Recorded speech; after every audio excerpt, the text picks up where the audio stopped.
Buckskin Dave here.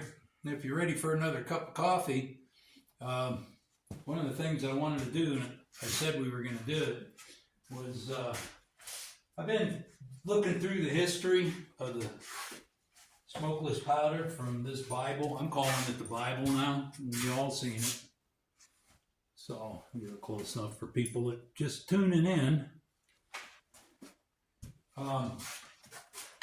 This book was written back in the days when black powder and smokeless powder was starting to intermix. And so anyway, I've been taking some notes and just trying to get an idea of the history and some of the powders today that we still use in our big black powder cartridges that are smokeless. Some of the times when they came out in the history of shooting. So anyway, today, we'll talk about that in just a second. Today I'm loading shells, 45-90. I'm loading my practice shells. My elk season closed. The elk season I got, unless you draw a tag for something, which I haven't been very lucky at in the last few years. The elk tag that I can buy over the counter is called a Greenfield tag.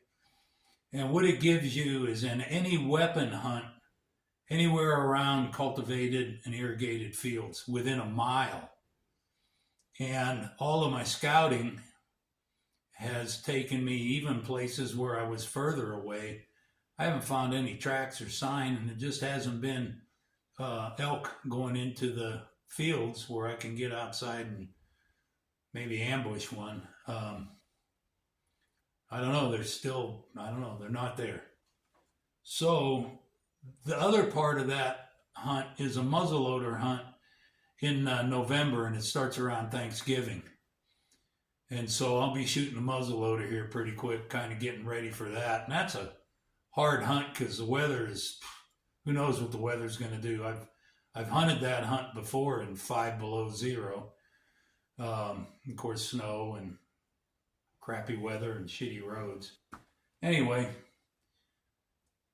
basically when you buy that tag, it's a muzzleloader hunt because you can muzzleloader hunt anywhere in the jurisdiction of that tag. But the one that you can hunt with any weapon, and I choose these to hunt with now, I just can't get into it. Anyway, back to the smokeless. One of the first smokelesses was DuPont #1, and it came in around 1894, I think, yeah. And it was discontinued in 1926.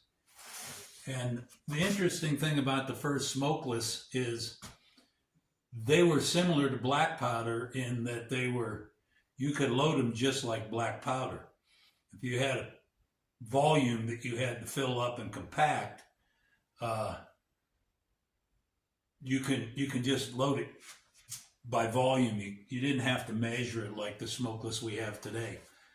And please pay attention. You can't load smokeless today like that. The smokelesses are out. Like I say, that one was discontinued in 24, did I say? 26. The smokelesses that we're going to talk about, you can't load that way. But at the time, that was good. The book tells me that most of the riflemen of the day thought that was great. It was a good powder. It burned clean and all that. But they also found that it wasn't, especially in the 200-yard offhand matches, it wasn't as accurate as black powder. And they also found that if they primed their black powder charges with that smokeless, they got a little bit of the best of both worlds. And he doesn't say whoever came up with that. I don't know who did either. But it's turned out that we use it today with the smokeless that we have today. And he found that those were more accurate, or the riflemen of the day found that those were actually more accurate than either smokeless alone or black powder alone. So that was kind of cool. So another interesting thing was that I didn't know is the smokeless of the day that they used, this #1 DuPont #1, a lot of the people that still had muzzle loaders were loading it volume to volume in their muzzle loader, which is kind of really cool when you think about it. I guess it was similar to Pyrodex. You can load that by volume just like you can black powder. And it's supposed to shoot a little cleaner, but you still got to clean your gun, which you got to clean your gun no matter what you use. But actually, for muzzle loaders, if somebody wanted to shoot a muzzle loader a lot cleaner, it seems like the #1 Smokeless of the back in the day would have been the one to use. Some of the other powders, I wrote them down here. The Shoots and Smokeless, okay, we talked about it. There was another one called Sharpshooter, came out in 1897. And then there was also with those a powder called Lightning and #80 Smokeless. And there was a DuPont shotgun Smokeless that came out in 1893. And it worked well for shoots and rifles, but he mentioned in there you had to be careful with it. Another one was King's Smokeless, and it came out in 1899. They started having problems with barrels getting corroded a little bit, and they started to think it was because of the smokeless powder, and some of it was. One of the biggest problems of the day were corrosive primers, and they found that them corrosive primers were actually tearing up their barrels. The DuPont series came out, and boy, one of the best is, well, the series was 4759, and they did that one to replace #80, and it was more accurate than 4227, and another one that come out then was 4198 and 3031, and these come out in 40s, like 1941, and those powders, except for 4759, 4759 still around, but they discontinued it a few years back. And it's a great cast bullet powder. But I still have a couple pounds of it, and I'm very stingy with this powder. I only use it for duplex loads. But if you want to go all smokeless, these are powders that were replacing smokeless loads of the past, and they were shooting them in their rifles. These powders were also a nitroglycerin-based powder, and so the pressures and the heat that was involved with them was tough on the old steel guns, the soft steel guns. And now that we have modern steel, nickel steel, that's not a big problem with the newer guns that we shoot today, but be careful with them in the older guns. As a matter of fact, we always think, let's not use smokeless in the old guns because we're afraid the pressure might damage the steel. But I think it might be worth thinking about the fact that nitrocellulose and nitroglycerin-based powders might be harder on those old steel guns, and that might be a good reason to stay away from it in the older guns, the pre-1900 guns.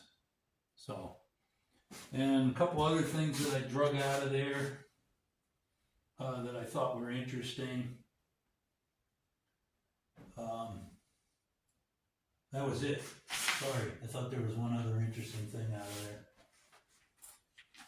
Anyway, these are things that come into this book.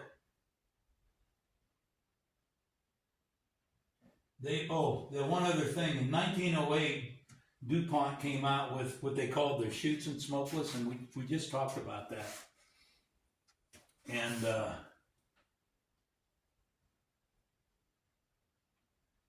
it was to replace the #1.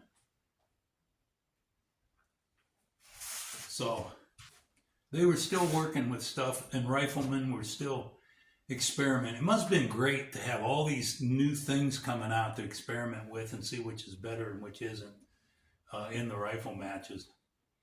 But anyway, I hope that was interesting to you, and let's get on with some more shooting. All right, guys, I got the wind starting to kick up, so I got to get my practice shots in pretty quick. It doesn't bother the shooting so much as it does the camera jiggles and stuff, but I'm shooting 100 yards offhand, and I got a load of wood in the other day, so I'm shooting over wood. It's kind of like shooting in the woods, shooting over stuff and around stuff.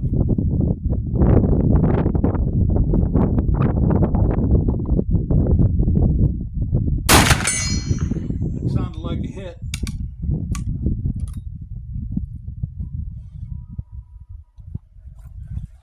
I love shooting this gemmer. Someone was saying about looking at the guns. Here we go. Someone wanted to see close-ups of the gun. So there we are. And this action was made around early 1900s. I don't believe it was past 1910. And when I got it, it was a 7 Mauser barrel. I mean, it wasn't put together as shootable, but I did have to remove that. Okay, always remember your hearing and eye protection, especially with black powder, because so many times, especially windy, that the unburned powder and stuff will blow into your face.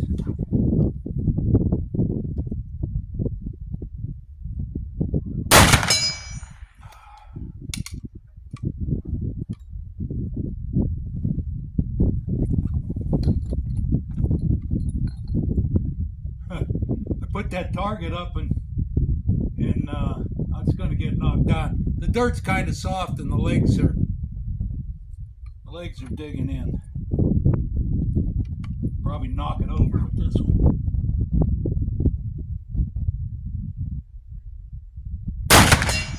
All right.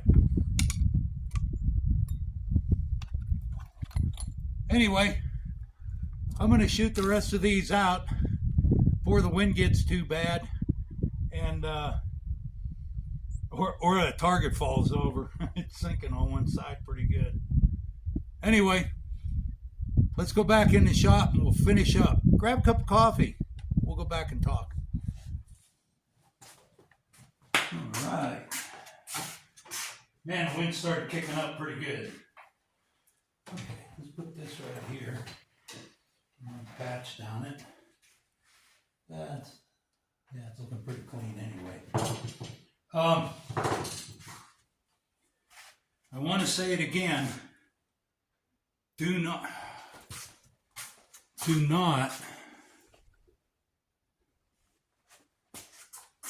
load smokeless like they used to in the old days, okay?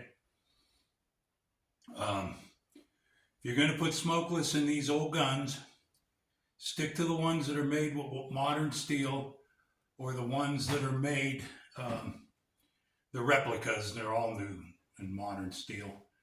And follow a book, follow a loading manual to get the exact amount of smokeless that'll have a safe pressure for the gun you're putting it in.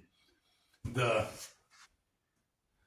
Lyman book, it will have different the older ones do especially, will have different sections for like 4570 or trapdoor guns that are 4570 or stuff like that. And they'll have sections for each type of gun. 4570 sharps. I'm not 4570, Jesus. Trapdoor sharps, and then maybe an 1886. Guns that have different strength no matter when they were made. And so stick to those. Do not vary from them. And if you're going to experiment it, do it very slowly and easy.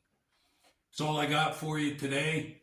Remember, reloading is your responsibility to do it safely. And you guys have a great day. Thanks for stopping in for a cup. I enjoyed your company.